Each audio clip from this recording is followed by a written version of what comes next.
Let me tell you something, and I need you to sit up straight when you hear this, because what I'm about to say ain't just some headline you scroll past. It's a moment that shook the world without a single missile fired, without a single soldier crossing a line. This is the power of presence, of intellect, of calm, calculated strength. And when I say strength, I'm not talking about tanks and jets. I'm talking about the kind of strength that makes powerful nations sit back, blink twice, and realize they just got outplayed on their own turf. You better believe me when I say this, JAISHANKAR didn't just speak, he made history, and what he delivered wasn't a strike of aggression. It was a masterclass in strategy, a final move, a quiet knockout. The kind that leaves the other guy smiling in public but scrambling behind closed doors, asking, "What just happened?" Now look, you don't get to this point unless you've earned it. You don't silence the most vocal and commanding superpower in the world unless you've got something in your hands far more potent than brute force. And that, right there, is what India has been building, brick by brick, day by day. You see, while the world was watching missiles and markets, India was watching the clock. Patient, steady, focused, never rushing the moment, but always preparing for it. And that moment came. Oh, it came in full color with lights, cameras, and microphones. And standing right there, not in military fatigues but in a suit with a calm voice and the sharpest mind in the room, was Subramaniam JAISHANKAR. No raised tone, no drama, just the truth, delivered with precision so sharp it sliced through decades of Western narratives like a knife through silk. Let me break this down for you so it hits where it needs to. For years, no, for decades, the global story has been written in the West, printed in the West, and told from the West's perspective. They decided who was good, who was bad, who needed saving, and who needed blaming.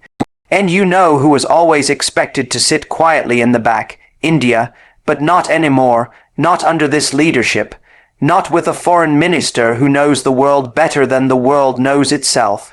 And when JAISHANKAR stood up, he didn't just speak for India. He spoke like a man who knew the weight of his civilization behind him. 5,000 years of history standing tall in that room, looking the so-called superpowers in the eye and saying, "We are not here to play your game. We're here to change the board." And that's what made it the final strike. That's what silenced the U.S., not because they were scared of India's weapons, but because they weren't ready for India's wisdom.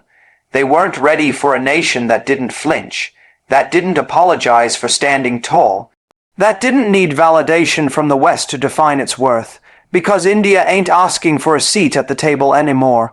India's building its own table, a table where the rules are fair, where respect is mutual, where power isn't about who talks loudest, but who delivers with purpose. Now let me paint the picture for you, because you need to see it. In global forums, behind diplomatic walls, the language is always polished, calculated, dipped in ambiguity. But JAISHANKAR, he walks in and cuts straight through that nonsense.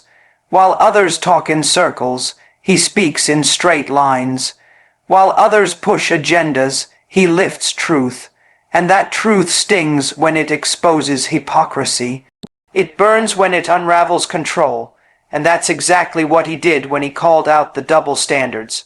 You want to talk about democracy, he asks. Then explain why you turn a blind eye when it suits your interest. You want to talk about human rights. Then where is your voice when allies bomb innocent civilians? You want to point fingers at India for buying oil from Russia, while you quietly do the same thing through backdoors and proxies. Oh, don't think he didn't say it. He said it, and he said it looking dead in the eye of every nation that thought they could lecture India. That right there, that's power. That's diplomacy with backbone. That's what happens when you stop playing the student in a classroom built to make you feel lesser. India walked into that room like an equal, no, like a teacher, and every so-called superpower just sat there, taking notes, whether they admitted it or not. And here's the part they can't digest. India didn't need to raise its voice, because it had already raised its standards, while others spent decades building empires overseas. India was building character at home. Education, innovation, infrastructure, defense, soft power, strategic alliances. India ain't just reacting anymore, it's initiating. It's setting terms. It's choosing its own path in a world where everyone wants to shove you into one of two camps. And Jaishankar, he made it clear, India bows to none, not to NATO, not to the East, not to the West. India aligns with its own interest, its own people, and its own future. This is what scares them. This is why the silence was louder than any response. Because for the first time, the West realized that they're not dealing with a developing nation still finding its voice. No, they're dealing with a superpower that has found its soul. A country that has embraced its culture, mastered technology, redefined its economy, and chosen dignity over dependence. And the final strike wasn't a declaration of war. It was a declaration of independence from the global narrative that kept India down. Let me tell you something about silence. Silence ain't weakness. Sometimes silence is the loudest message in the room. You know why the U.S. didn't clap back immediately? Because there was nothing to say. No moral high ground to stand on. No clever spin that could undo what was just said. Because when Jaishankar finished, the truth was already echoing through the halls, and the world heard it, loud and clear. India has arrived, not with a bang, not with a banner, but with undeniable, unshakable, unstoppable conviction. You don't need to announce power when you are power. You don't need to flex when you've already earned respect. And you don't need to explain when your results speak for themselves. Now let's talk about results, because while the world debates and delays, India delivers. Space missions, check. Digital economy, leading the way. Defense manufacturing, rising fast. Global trade, diversifying. And every time India levels up, every time it bypasses the traditional roadblocks, it's a message to the world. This is how you grow without selling your soul. This is how you rise without stepping on others. This is how you lead with integrity. And let me make something clear. This isn't about Jaishankar alone. He's the voice. He's the spearhead. But the power behind him is the people of India. The billion hearts that refused to be told they were second best. The engineers, the farmers, the entrepreneurs, the soldiers, the scientists, the students, everyone who held the line when the world didn't believe. Everyone who stood tall when others tried to cut them down. This is their victory. This is their era. And Jaishankar just put the world on notice. There's no going back now. The silence from the U.S. isn't a pause, it's a recognition. A reluctant acknowledgement that the old rules no longer apply. You can't intimidate India. You can't shame it. You can't bribe it. You have to respect it. And respect, my friend, can't be demanded. It has to be earned, and India has earned it with blood, sweat, tears, and unbreakable pride.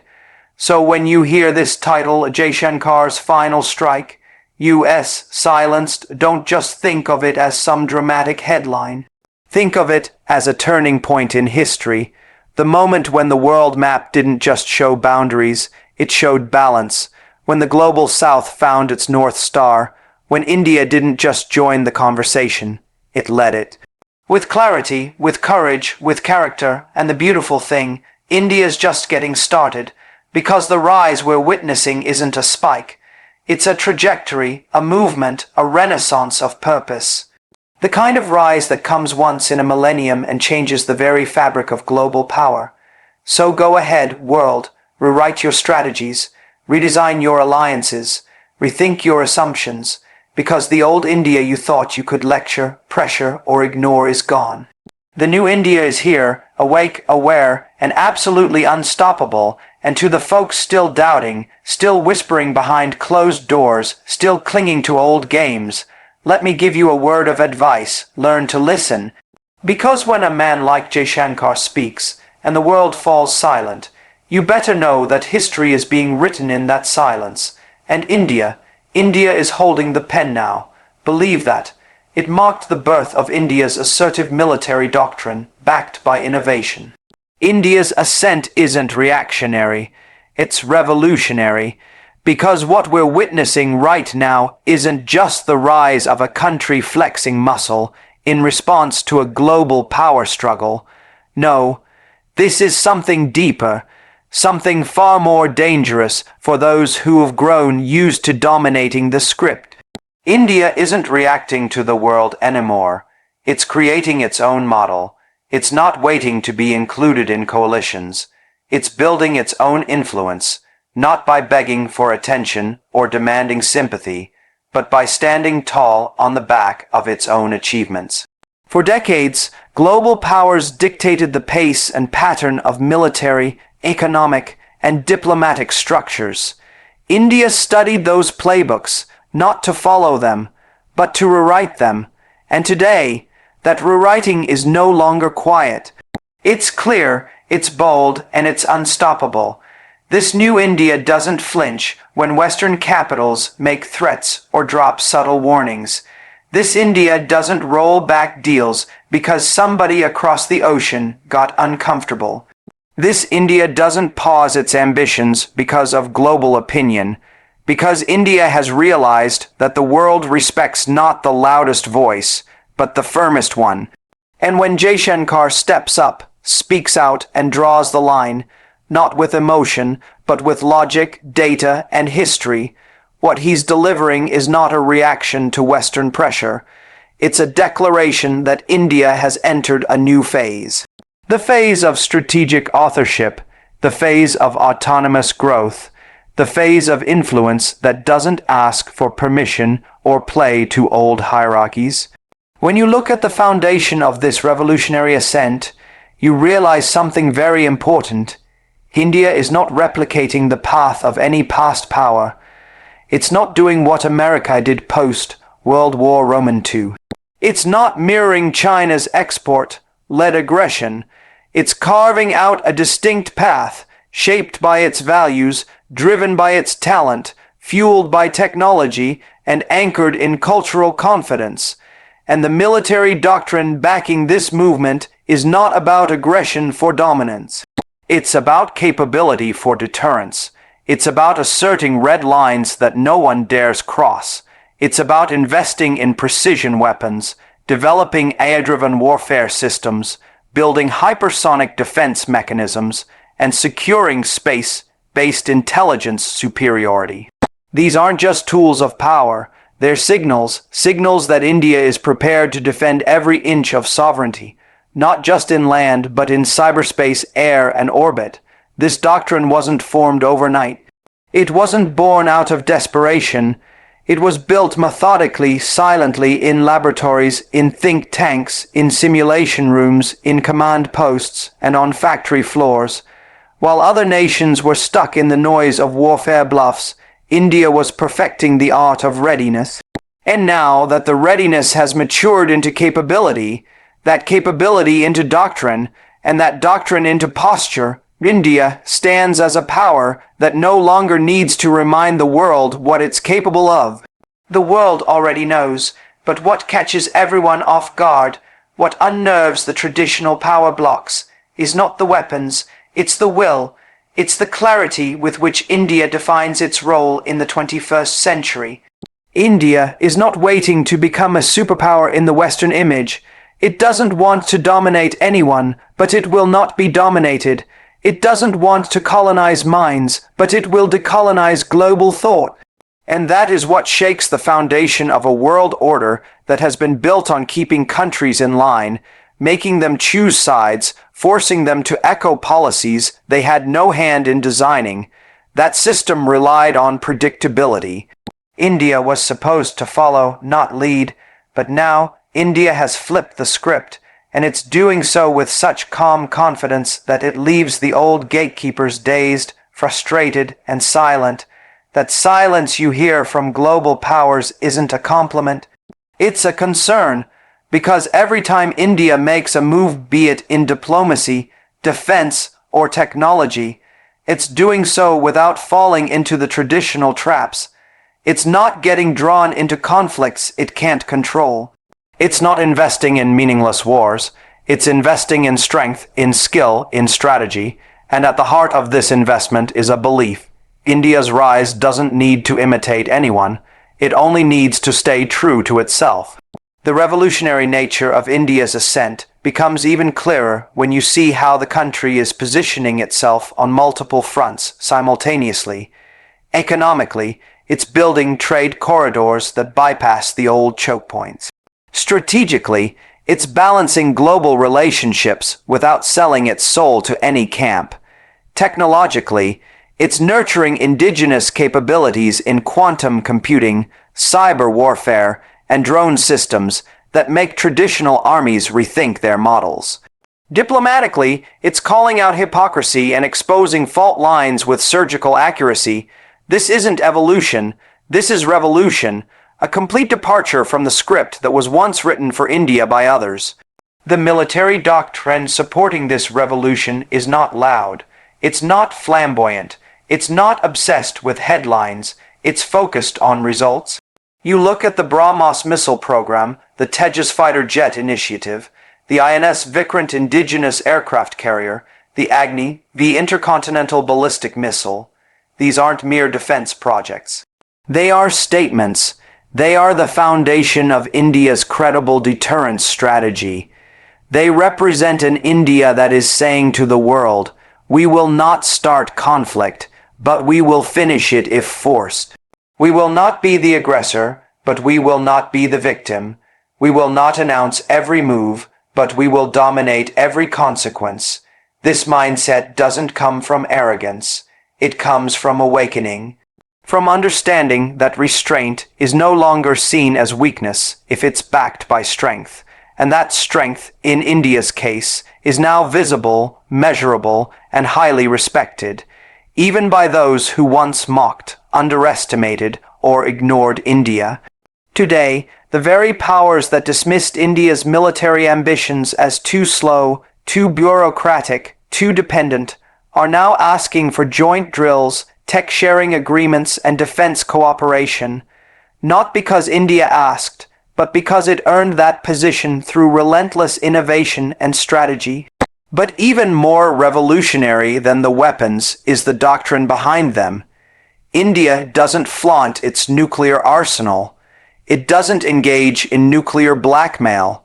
It doesn't provoke neighbors. Instead, it maintains a doctrine of no first use, but with capabilities so advanced, so fast, so precise, that no adversary dares to test that restraint. That's not just doctrine, that's discipline, that's confidence. That's power defined by purpose, not impulse, and that's what JAISHANKAR brings to the table every time he speaks. He doesn't just represent policy, he represents principle. He reflects a military strategy born from ancient wisdom and modern execution. A strategy that doesn't chase headlines, but shapes history. A strategy that doesn't collapse under pressure, but grows stronger with every challenge. And just like that, India's role in the world is no longer that of the balancing act. It's now the benchmark. Nations are no longer asking whether India will align with them. They're asking how to align with India. That shift, quiet, steady, undeniable, is what a revolution looks like in the 21st century. No bloodshed, no invasions, no puppet regimes, just raw, earned, sovereign power moving through every corridor of influence, from Silicon Valley to the Indo-Pacific, from the African Union to BRICS, from the Global South to the United Nations. The revolutionary aspect of India's rise is also rooted in its people. This is not an elite movement led by just the top brass. This is a grassroots transformation. Rural innovation labs are contributing to defense prototypes. Private companies are building world-class drones. Young coders from small towns are powering the digital backbone of the military. Veterans are training the next gen warriors in cyber and space security. This is a people Power Doctrine, a doctrine born not in air-conditioned war rooms alone, but in classrooms, startups, factories, and villages. Even India's global outreach has changed form. No longer are handshakes and photo ops the goal. Now outcomes are what matter. If a country wants to deal with India, they come with value, not vanity. They come to listen, not dictate. They come to partner, not patronize, because India is done being lectured. It is done being the polite student. It's now the quiet professor. And in this classroom, the world is learning fast. The old world order thrived on India's silence, on its patience, on its hope that fairness would one day prevail. But fairness didn't come knocking. So India decided to build the door. And now, as it opens that door wide to a new era of leadership, innovation, and military clarity, it's no longer following the path. It's laying down the road, stone by stone, brick by brick, boldly, peacefully, powerfully. The revolution isn't televised, it's strategized. It's the rise of a civilization that refused to stay broken. A people who never surrendered to limits, a government that didn't just talk about pride, but invested in its power, a foreign minister who didn't speak to be heard, but spoke to shift the axis of global authority, a military that isn't just strong, but sovereign in every dimension, a doctrine that's not about war, but about winning without fighting, and that's what makes this rise revolutionary, not reactionary.